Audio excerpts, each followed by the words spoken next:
What's going on, guys? This is Faysal Shafaat, and I'm here on the Zach Nichols podcast. Make sure you tune in.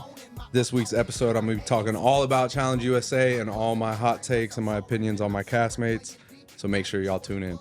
All right, to check out the full episode, go subscribe to the Patreon. Welcome back to the Zach Nichols podcast. Here with my co-host, Mr. Zach Nichols. There's that boy. Yep. Second set of applause again for the second straight week. The slam ball player, the collegiate football player, the challenge finalist, Hey. Mr. Faysal Shafaat. I appreciate it. That boy came all the way from Orlando here to Detroit. Yes, sir. I Appreciate you. y'all. We really do. I appreciate y'all having me. It was a blast. I'm really excited about this because I don't think there's ever been anyone that gets as much hate as me on the challenge. Yeah. Until I left and it almost like you took it over. You met your match, buddy. Oh, no, I think you got me beat. And you know what, though? I've never hated because my thing is this. I think I said this yesterday. I'm like, we live in this time, right? And everyone's always focused on health and care. And here's someone who has some confidence in themselves, and we're going to hate on him and try to beat him down. So what do we want? What does society want? Do they want confident people walking around, or do they want people sad and upset? For the life of me, I don't know. Like, we got kids killing themselves, and here's a guy who's like, I just like who I am in my own skin, and people can't handle it.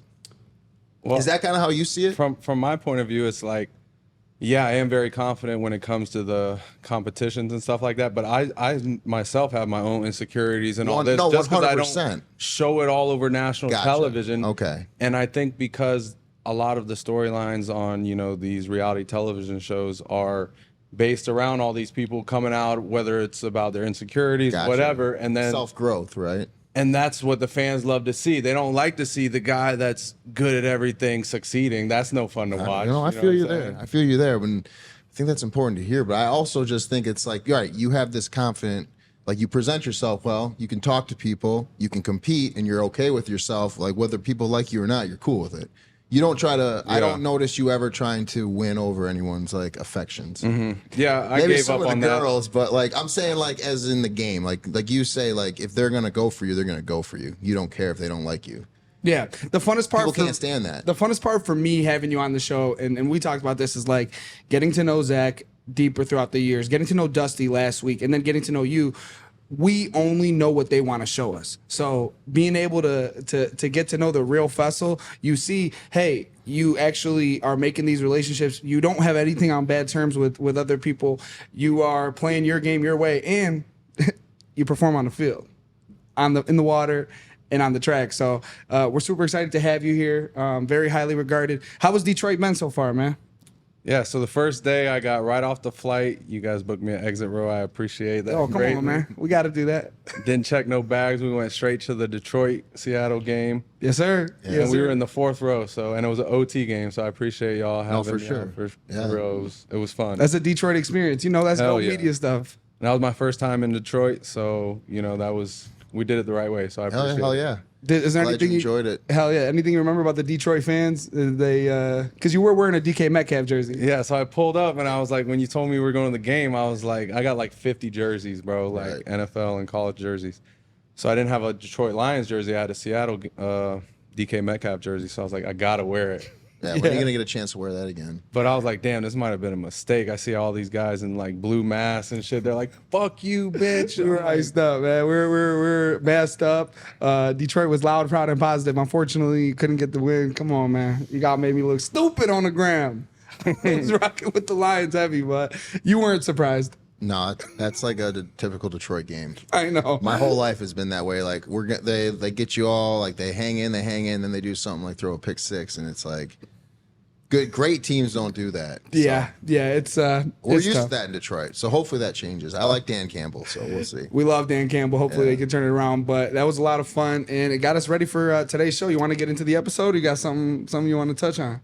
I will say one thing about the Detroit Lion fans is I kept looking at Zach because one little mistake that the Lions would do, the fans behind us were like, oh, yep, here we go again. I'm Yeah. like, bro, y'all still in the game. And it's like the littlest thing, they lose all the hope. Yo, that's so funny that you said Yep. that, because in your interviews, like I remember with Tiffany, and then you said it with Chris, like y'all, you can go in and win, right? Everybody like playing this whole victim sob story. Like that shit happens all the time on the challenge. Like when Chris, I'm not saying they do it, but like in these scenarios, like, bro, just go out and compete. The game's not over, and it's like I was forced to make difficult decisions in the game, and it's like they're sitting there saying these sob stories and this and that, and I'm like, everyone needs the money. this dude won $1 million already, bro. Like, you'll be all right, Chris, and you're pretty good at the game, so like, right. you're probably gonna win tonight anyways. He's acting like I love that. his life's over. Hey, I don't get that, especially if I had a million,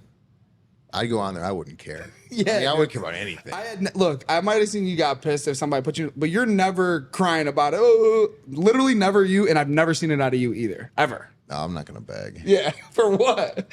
For what? So leading with that, we will get into the episode. It starts off by Tyler returning as the elimination winner, and there's 7 survivors left. Is Tyler a good athlete? Like, in your opinion, he's a pretty good competitor. So I would say he's really good at like. Give me a comparison to someone that we both have competed with. Is he more like a? He's very crafty. Okay. He's good in the water. He's got good like body control, but he is like smaller. Like he's pretty slim. Right. You know what I mean? So like as far as physicality wise, he can't really compete with like the bigger guys So at all. is he kind of built like someone like Jordan, kind of? Yeah, like a Jordan. He's like a built like Jordan? Yeah. But So he was able to do the lollipop challenge. We keep calling it the lollipop challenge. I don't even remember what it was really called, but he was able to do that. Do you remember any other dailies that he was able to kind of separate himself a little bit, or nothing like? or is he kind of too just memorable? like he just kind of like status quo kind of a guy? Or does he like is he like great at anything? Like, do we have a chance to see him win one someday? Do you think?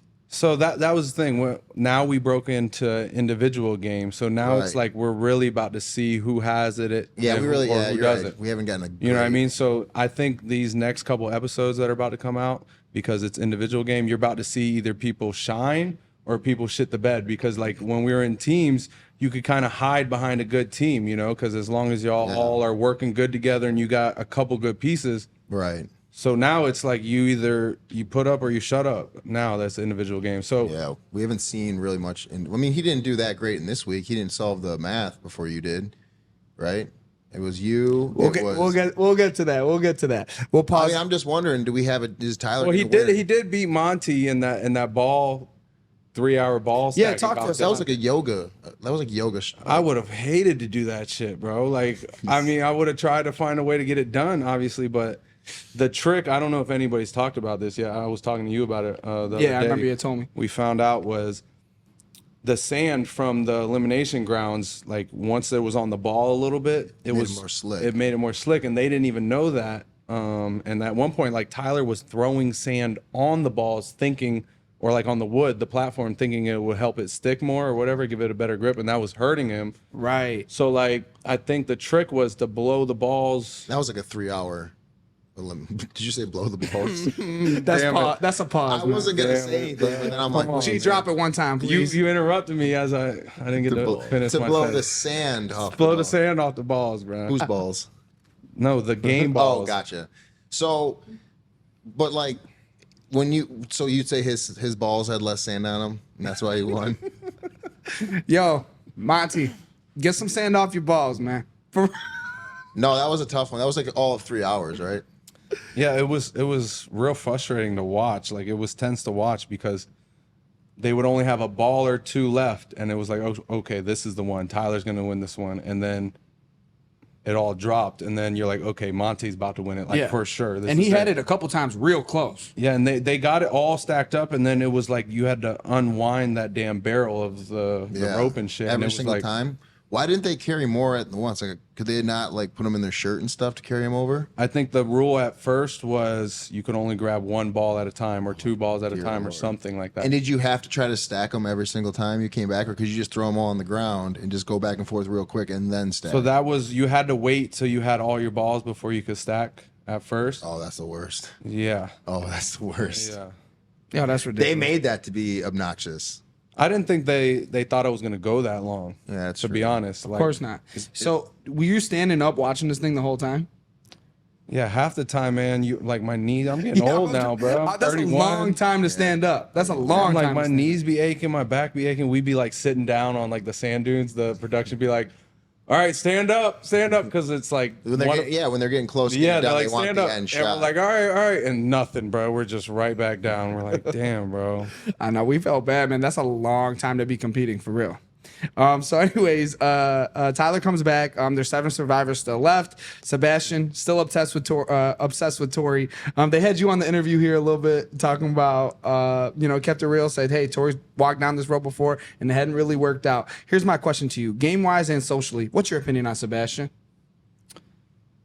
I think Sebastian's a cool dude. I've hung out with him in real life, so he's a cool dude. But I think a lot of the Survivor players, they're so used to playing a Survivor type game that when they came in here, they really didn't open up. A lot of them, like you have a conversation with them and it's like talking to a brick wall. Like they're not giving you no information. So that a Survivor game is to just not share information with your Yeah, it's like, and that's the Big Brother players too. It's like you're taught to just like listen and not speak. Because like, you don't want to give away shit, but like I noticed that with Tyler a lot. That's why I'm cool with Tyler and we always get along, but I've never really like on a game level talked in depth with them or right. stuff So they like don't that. have the ability to take themselves out of the game and enjoy themselves and actually get to know them. And then hey, we're also playing a game and you may be going for me. We did that, but like when it was in like deliberation or something, and it was time to speak like who you were voting for and why, and it's like your stance and where you were in the game. They're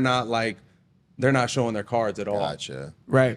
I didn't know that because when people were like, "Oh, you're playing a Big Brother game," or I'm like, in my head, I'm like, "What does that even mean?" Yeah, the Josh blow up is the one that like rings a bell to me, where it's like, y'all playing this, y'all doing that, y'all ain't talking. Like, and does that make the game more boring for you as a player? And then what about you as a viewer? What does it make? What more boring? The social aspect of the challenge. Does the social aspect make it more boring? No, like dealing with the Survivor people that are so like holding on to the information and not sharing it. I think the big reason they brought a lot of us to Challenge USA 2 was like we bring, and I say we as in like technically I'm Big Brother, but like I've been on the challenge, right, a lot of seasons now. So like I think when they were bringing the fresh Love Island, Big Brother, and Survivor crew, a lot of them, like they're taught not to piss anybody off, not put a target on your back, whatever, right, because you just get voted out in those games. You know what I mean? Like gotcha. Challenge, you get voted into elimination. So we kind of speak our mind a little more because it's like, right, at the end of the day, to get us out, you got to get the numbers to vote us in, pick the right opponent. It's got to be the right game, and then we got to lose to somebody. Right, so it's like a which lot is the of big things, one. Well, a lot of things have to happen. I guess in Big Brother, and I didn't know about in Survivor, when you get voted out, you get voted out and you're gone. So the people that vote you out, they don't have to deal with it. Whereas in the challenge, you have to. I still always have a chance to defend my spot in this game, no matter who votes for me, and that's the difference. So like we're used to being like, okay, you voted for me, I'm gonna return the favor. They don't like that. Like I think they freak out in that where some people like thrive in dysfunction, like challenge people thrive in dysfunction. Like Big Brother people don't know how to handle it because you never have to. Like when you're gone, you're like kind of like, oh, how the hell did this happen? Yeah. And you haven't been a part of a Redemption House style season yet. No. Okay, well we'll see what the future holds. So overall, back to Sebastian, do you think he has the capabilities to win a challenge from what you've seen, and do you think he'll be called back? I think he definitely deserves a callback because maybe he didn't get to show his true potential because he is like, he's a boat captain, so he's really good with like tying the knots. He's good in the water. Yeah. He's in shape, but I think, I don't know about his level of poise or something like Chris has poise. I don't know. Seabass does have poise, but I don't know the level of it. What's his physicality like? Let's just say he goes into a pole wrestle type. Well, let's say he goes into a pole wrestle against Kyle. You think he loses? Ooh, that's because they're like the same body type. He looks like Slenderman. They're like 6'2" and like lanky and right. Okay. All right. So let's say he goes into balls in against. Okay. Now does he lose big or does he lose really big? No, that's gonna be 2-0. 2-0. You're gonna be so out of 5 balls, you're gonna get all 5. Yeah, yeah. And he's not gonna get any. No. So he's not like a shifty side to side type athlete.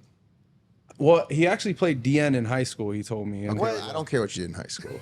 But I'm just saying, he was an athlete. We Right, didn't so get he to did play see football. I Gotcha. don't You want to didn't get shit on Seabass because he is in Okay, so really good shape. You're so. basically saying you didn't get a good enough amount of opportunities. But to he completely. As far as physicality wise, I don't think like he's probably $180. So he's Right. got the 6-pack and all that, but I don't know. We never got to really see him tussle with anybody. Right. Okay. So For me, he's surprisingly tall. You're talking about he's 6'1", 6'2". I mean, that's 6'2". He's That's 6'2". that. See, like I don't see that, and I'm like, I'm excited to meet him one day if the opportunity He's cool, comes, dude. because he seems like he's surprisingly big. So I guess my question would be like, you know how there's people who love contact, there's people who don't mind it and don't like, and then there's people who hate it. Which one is he? He don't mind it. He doesn't mind it. So, Don't mind it. So he'll Don't mind basically take the hit like Kyle did. Well, no, I'm saying like Seabass pegged or me is he for. gonna give a little bit too? Seabass is gonna always give you everything he's got. He's not gonna back down. Okay. Seabass did not okay. peg me for a Okay. guy that's gonna back down. Fair. Even if he's the nail and not the hammer, he's still gonna be tough about it. He's gonna be tough. He's gonna give you a good fight. But we never really got to see him in That that side type of of it, yeah. situation. So I'm not gonna speak on it, but you know what I mean, as far as physicality wise, I think he could, probably match up against, some of the smaller guys and give them a, run for their money for Gotcha. sure. 180. We're looking at 180. Okay. Yeah. Well, that's there you what I go. was You thinking. definitely think he deserves a callback, though, right?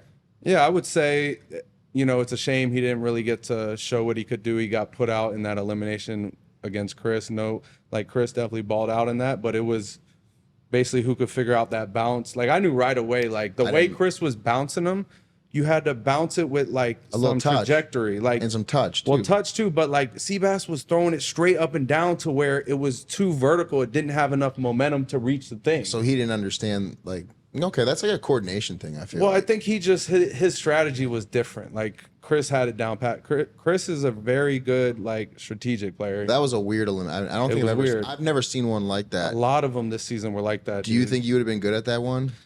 Yes, but I also think I could have lost as well because it's No basically one can go into that and 100% win. Yeah, but I think I've thrown enough balls to like know, okay, figure out the bounce. It's all Yeah, about knowing Right. that hand-eye coordination, It's a shit like very that. carnal We'll, game. we'll get to the elimination in depth later. The one thing I'll say, I thought this elimination was one of those eliminations where like, even if the Hopper picked a girl or a guy, this could have been a guy versus girl elimination because it really is. I mean, maybe moving Oh, you're the just meaning in barrels. general, like there was Yeah. no advantage to be male or female. There is in that no one. advantage physical. Mental can always be both, obviously, or speed or anything like that. Like in my opinion, this really could have been guy versus girl. But in comparison to the other guys, I thought it was pretty evenly matched, and Chris did a good job. But we'll get back to it. Yeah, you couldn't pick a winner out of this one. I was like, what is this? I didn't even understand it at first. And then what looked like it got tough was then you had the slanted ones too. You did figure out how to get those to work. I'm like, I think a lot of it was just the strategy was just to get it to that, and then whatever happens at that point, it's Yeah. like, I mean, because it was hard enough as is to get it to that last point. You know what I'm saying? Socially, how did Sebastian move? And do you thought he was a good social player? Or Yeah, it's so. That concludes the free preview of the Zach Nichols podcast. so go to Patreon and subscribe to see the rest of the shit that we talk. Go do it now.